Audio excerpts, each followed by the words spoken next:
चलो विद्यार्थी मित्रों नमस्कार, मजामां छो? घरे बेसीने बधा होमवर्क तमे तमारुं करता हशो।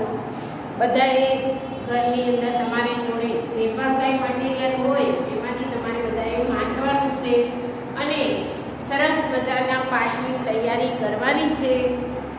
बधाए पोताना शरीरनुं ध्यान पण राखवानुं छे। कोरोनाथी डरवानी जरूर पण नथी, परंतु सावचेती पण आपणे राखवानी छे। આજે આપણે ધોરણ 7 કયું ધોરણ?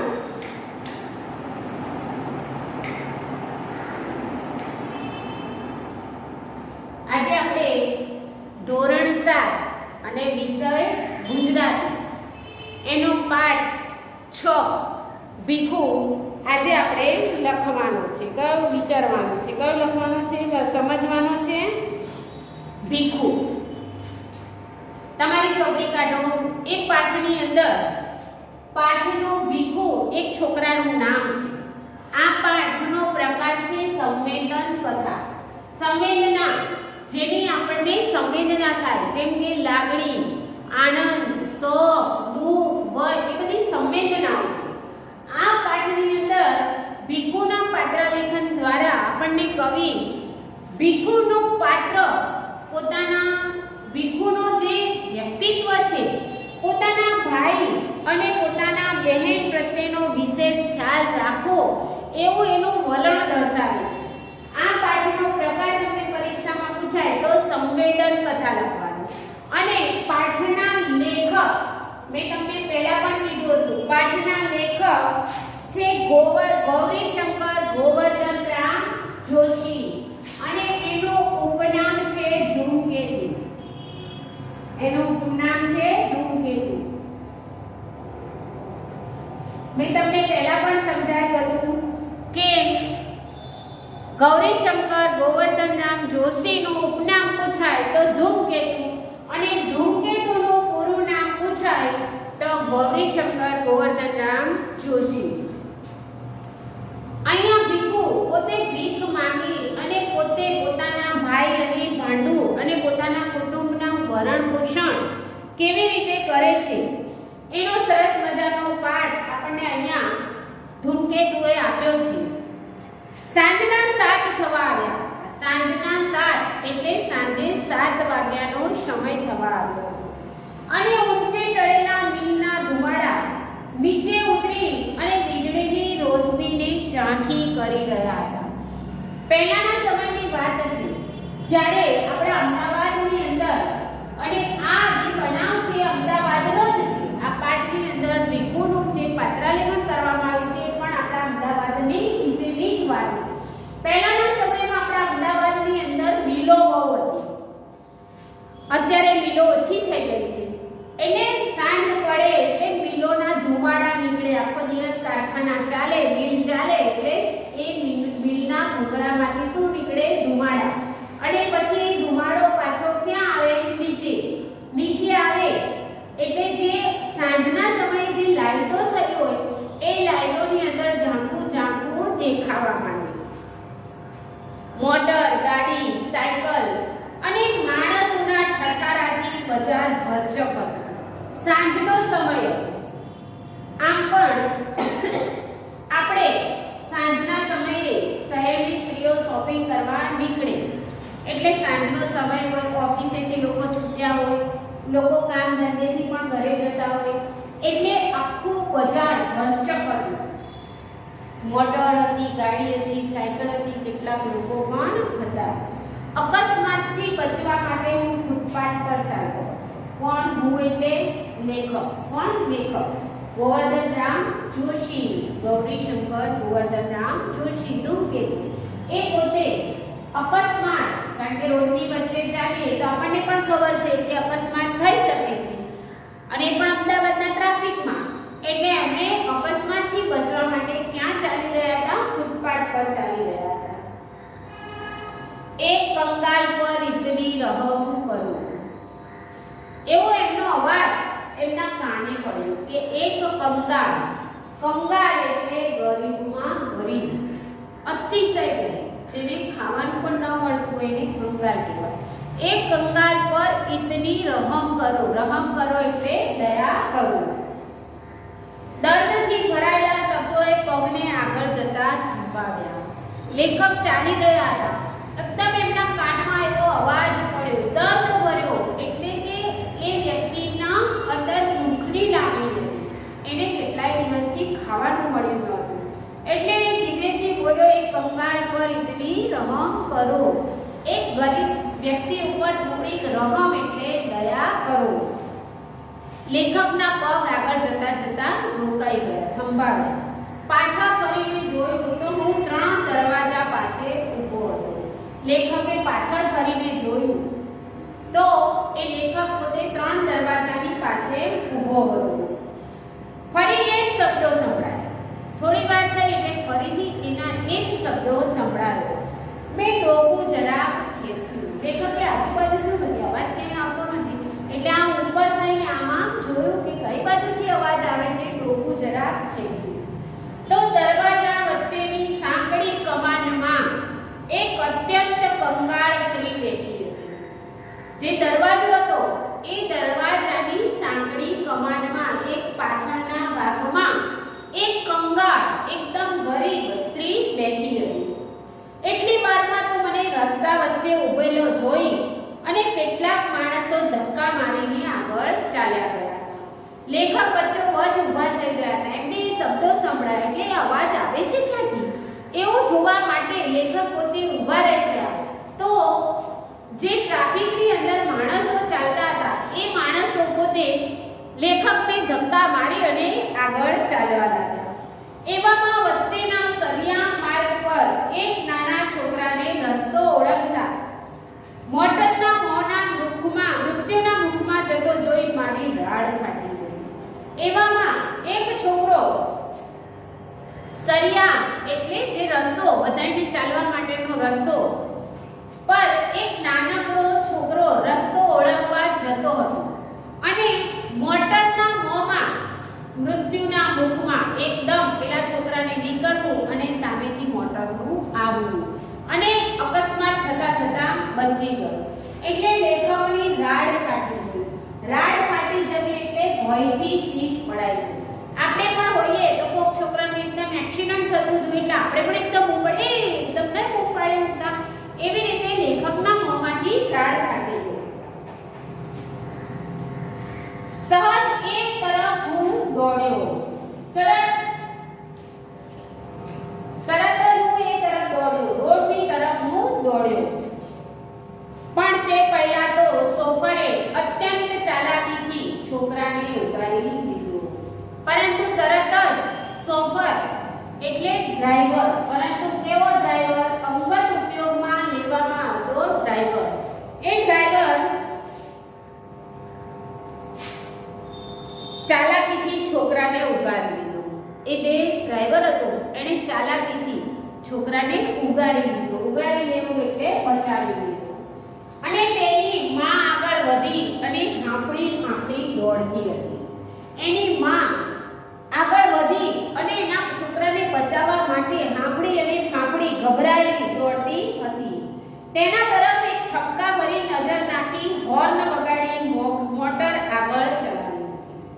જે વ્યક્તિનાથી અકસ્માત થવાનો હતો એણે હોર્ન વગાડી અને ઠપકા ભરી નજરથી, કે જોઈને નથી ચાલતો એમ ઠપકા ભરી નજરથી હોર્ન વગાડી અને પોતે પોતાની મોટર લઈ અને આગળ ચાલતો થયો. હું પાછો હટ્યો. લેખક શું કહે છે? તે જોયું આ દ્રશ્ય એટલે હું તરત પાછો ખસ્યો. ત્યાં એક જણા સાથે ભટકાયો. જેવું લેખક આમ પાછળ ખસી અને જેવું બચાવવા માટે એને જતા હતા ત્યાં એક વ્યક્તિ સાથે અથડાયા. માફ કરજો માસ્તર કહી ને એક જણો ભટકાતો ચાલ્યો ગયો. એ વ્યક્તિ જેનાથી ટકરાયા એ વ્યક્તિએ માફ કરજો સાહેબ માસ્તર એમ કહી અને ભટકાઈ અને આગળ ચાલ્યો ગયો ને એટલામાં તો પેલી કંગાળ સ્ત્રીના એના એ શબ્દો ત્રીજી વખત સંભળાયા એટલે ત્રીજી વખત એ સ્ત્રી બાળકની માતા કંગાળ સ્ત્રી ગરીબ ભૂખી અને તરસી બેઠી હતી એટલે એને ફરીથી એના એ શબ્દો સંભળાયા કયા શબ્દો એક કંગાળ પર ઇતની રહમ કરો એક ગરીબ સ્ત્રી ઉપર તમે થોડી દયા કરો અને કંઈક ખાવાનું અથવા 2 પૈસા 5 પૈસા જે પણ આપવા હોય એ આપો એક સ્ત્રી બેઠી હતી તે ખૂણામાં અંધારામાં નજર ફેરવી એ સ્ત્રી દરવાજાના પાછળના ભાગમાં ખૂણામાં બેઠી હતી ત્યાં લેખકે સ્ત્રીની પાછળ અંધારામાં નજર ફેરવી તેના પગ પાસે ઉઘાડે શરીરે 3 છોકરા સૂતા એ સ્ત્રી બેઠી હતી એની પાસે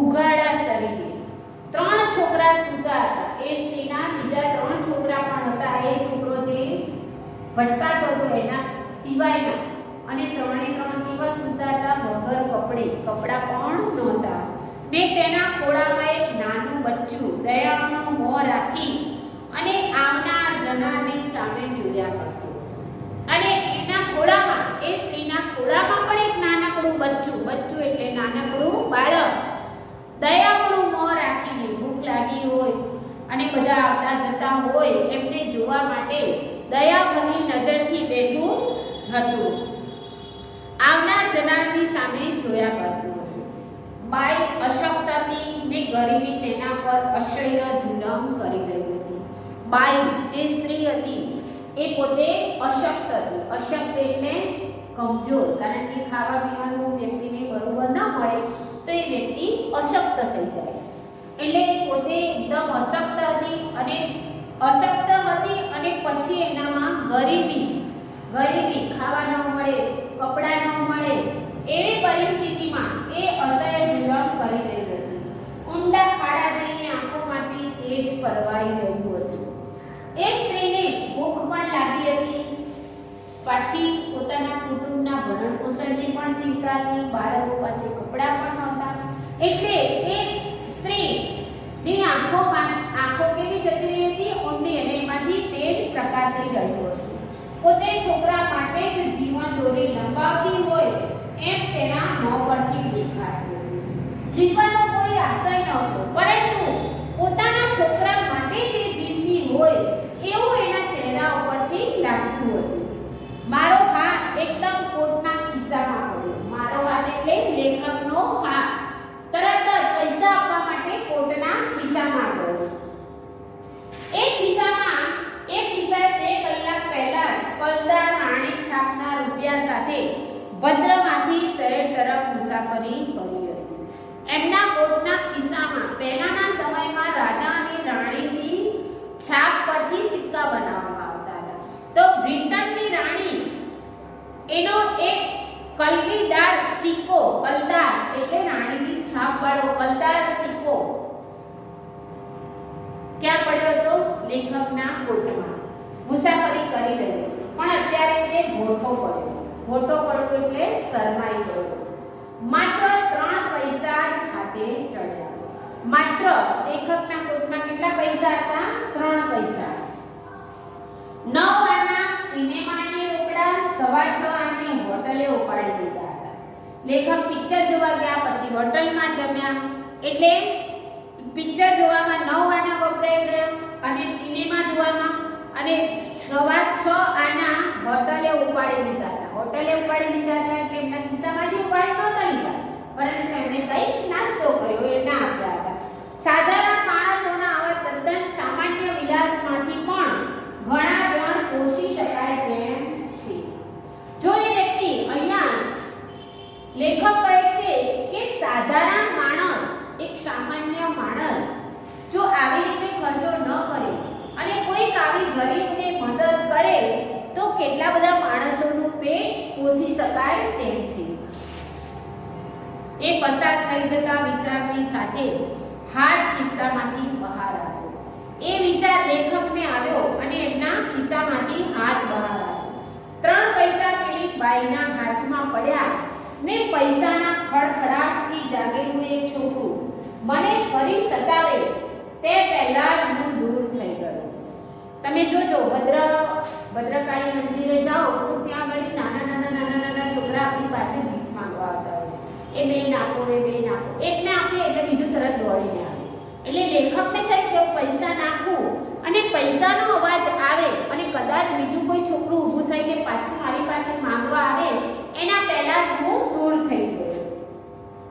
પણ અનાયાસે છોકરાના શબ્દો કાન પર પડ્યા અને અનાયાસ એકાએક અચાનક જ પેલા છોકરાના શબ્દ કાન પર પડ્યા. માં, કઈ ખાવાનું છે? શું છે? લાવ જોઉં. કઈ ખાવાનું છે?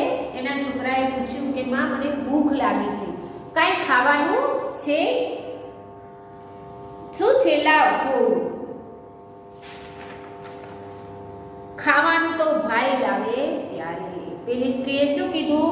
ખાવાનું તો ભાઈ લેવા ગયો છે. એ છોકરો જેનો ભાઈ ખાવાનું લેવા માટે ભીખ માંગી અને કંઈક મળે તો ખાવાનું લાવ ગયો, ક્યારનો ગયો છે. પાછળથી લારીવાળાનો હટો ભાઈ હટોનો અવાજ આવતા હું એક તરફ ખસ્યો. પાછળથી એક લારીવાળાએ કીધું ભાઈ ખસો, ભાઈ ખસો. એવો અવાજ આવ્યો એટલે લેખક ખસી ગયા. સિંગોડાવાળાના એક જ જાતના સરોની વચ્ચે થઈ પગથી પર ચડી ગયો. એક સિંગોડાવાળી બાઈ સિંગોડા વેચતી હતી. એની બાજુ ઓટલો હતો, ત્યાં એક પગથી એટલે ચાલવાનો રસ્તો, ત્યાં આગળ હું ચડી ગયો. ફૂલોની છાબડીઓ પર, નાળિયેર પર, સાબુ પર, ગોળ પર, એમ અનેક પદાર્થ પર ફરતી દ્રષ્ટિ સામેના રસ્તા પર મીઠાઈની બે દુકાનો છે તેની આગળ જામેલી લોકોની ઠઠ તરફ ખેંચાઈ. લેખક ચાલતા ચાલતા જતા હતા. ત્યાં સાબુની દુકાનો, ગોળની દુકાનો, નારિયેળ ઉપર જે રસ્તાની અંદર જે પણ દુકાન હતી, ફૂલોની છાબડીઓ પર લેખક જોતા જતા હતા. પરંતુ એમની દ્રષ્ટિ એટલે એમની નજર બધે ફરતી હતી. પરંતુ સામેની દુકાન એક મીઠાઈની દુકાન હતી અને એ દુકાન ઉપર લોકોની ઠઠ એટલે ભીડ જામેલી હતી. અને લેખકને થયું અહીંયા કેમ આટલી બધી ભીડ છે? એ તરફ એમનું ધ્યાન ગયું. કાંઈક તહેવાર હતો ને બંને દુકાનદારોએ રોશની કરી હતી. કારણ કે દિવાળી જેવો કંઈક તહેવાર હશે, દિવાળી હોય, ઈદ હોય, ગમે તે કોઈક તહેવાર હશે એટલે મીઠાઈની દુકાનોવાળા પોતાની દુકાનોને શણગારે. એટલે રોશની એટલે શણગારેલી બધું, લાઇટિંગ કરેલી હતી. ને બંને દુકાનદારોએ રોશની કરી હતી. મારા પગલા સહજ તે તરફ વળ્યા. લેખકના પગ સહજ એટલે ધીમેથી તે તરફ વળ્યા.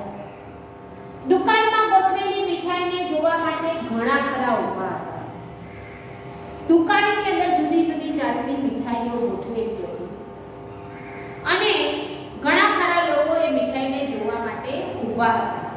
કેટલીક પારસી બાઈઓ મીઠાઈની ખરીદી કરતી હતી. પારસી બાઈઓ એટલે પારસી લોકો, પારસીની સ્ત્રીઓ એ મીઠાઈ ખરીદી કરી રહી હતી. પણ સૌથી દૂર ખૂણામાં એક નાનો 10-12 વર્ષનો છોકરો અત્યંત તૃષ્ણાથી અનિમેષ દ્રષ્ટિએ મીઠાઈના થાળ તરફ જોઈ રહ્યો હતો.